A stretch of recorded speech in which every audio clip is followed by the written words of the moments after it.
বন্ধুরা নমস্কার, তাপসী কিচেন থেকে আপনাদের স্বাগত জানাই। আজকে আমি কুমড়োর ডাঁটা দিয়ে, এই দেখুন কুমড়োর ডাঁটা পটল আলু দিয়ে আমি একটা তরকারি বানাবো। আর এই দেখুন ডালের বড়া দিয়ে তরকারিটা বানাবো। এবার দেখুন বন্ধুরা, এবার আমি কড়াইয়ে তেল দিয়ে দিচ্ছি বড়াগুলো ভাজাতে। দেখুন এক এক করে বড়াগুলো আমি সব ভালো কমপ্লিট। শাকগুলা দিয়ে দিলাম, স্বাদ মতো লবণ দিয়ে দেবো,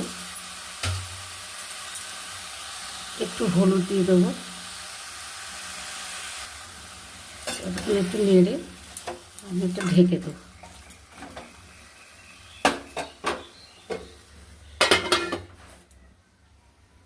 এবার দেখুন ঢাকাটা আমি খুলে নিচ্ছি। এবার আদা আর জিরে বাটা, এই দেখুন আদা আর জিরে বাটা দিয়ে আমি এটাকে তেল ভেজে নেব। বন্ধুরা দেখুন, এই যে সবুজ তরকারি, এর যে কত গুণ, আর এই যে ডাঁটা খেতেও খুব টেস্ট। এর মধ্যে আবার বড়া দেবো, এটা তেল পারবো। দেখুন এবার কড়াই আমি তেল দিয়ে নিচ্ছি। ফোড়নে দেওয়ার জন্যে দুটো তেজপাতা, দুটো শুকনো লঙ্কা, 5 ফোড়ন দিয়ে আমি, এটা কোনো অন্য মশলা যাবে না, তা ভালো করে ঢেকে নিয়ে ডাঁটা কাটা আমি ঢেলে দেবো। এবার দেখুন ডাঁটাটা আমি ঢেলে দিচ্ছি।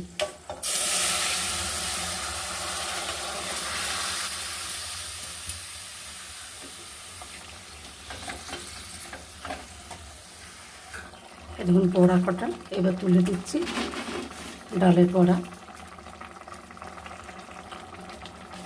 চা চামচের 1 চামচ চিনি, এই চিনিটা দিলে এই ঝালটা ভাবটা একটু কেটে যাবে, আর খেতে খুব ভালো লাগবে।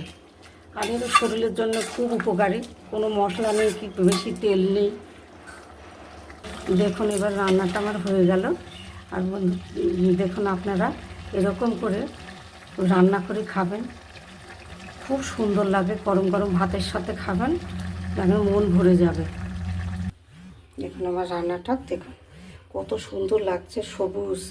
এই রান্নাটা খেতে এত ভালো হয়, প্রকৃতির জিনিস।